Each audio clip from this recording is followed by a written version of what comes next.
நீரிழிவு நோயாளிகள் அசைவம் சாப்பிடலாமா? கூடாதா? இப்போ இருக்கக்கூடிய நவீன காலகட்டத்துல மோசமான உணவு முறை, அப்புறம் வாழ்க்கை முறை காரணமா நீரிழிவு நோய் அப்படிங்கிறது வயசு வரம்பில்லாம பலருக்கும் ஏற்படுது. நீரிழிவு நோயாளிகள் அசைவ உணவ சாப்பிட அச்சம் படுறாங்க.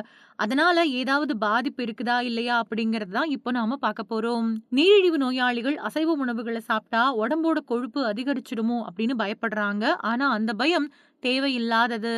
நீரிழிவு நோயாளிகள் அசைவ உணவுகள சாப்பிடலாமா? அப்படிங்கிற கேள்விக்கு மருத்துவ நிபுணர்கள் தாராளமா சாப்பிடலாம் அப்படின்னு தான் சொல்லியிருக்காங்க.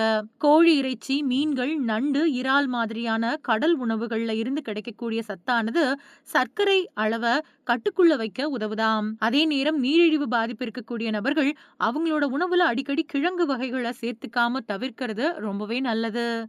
கைக்குத்தல் அரிசி, சிவப்பு அரிசி, பாசுமதி அரிசி மாதிரியான விஷயங்கள எடுத்துக்கோங்க. வெள்ளை அரிசிய முற்றிலுமா தவிர்த்துடுங்க. தினசரி உங்களோட உணவுல ராகி, பார்லி, பழங்கள், காய்கறிகள கட்டாயமா சேர்த்துக்கணும். வால்நட், மீன், ஆலிவ் எண்ணெய், பாதாமும் நன்மை பயக்கும். தினமும் ஏதாவது ஒரு உடற்பயிற்சி செய்யறத பழக்கப்படுத்திக்கோங்க. மருத்துவர் கண்காணிப்புல தொடர்ச்சியா இருந்தா இதோட வீரியத்த குறைச்சுக்கலாம்.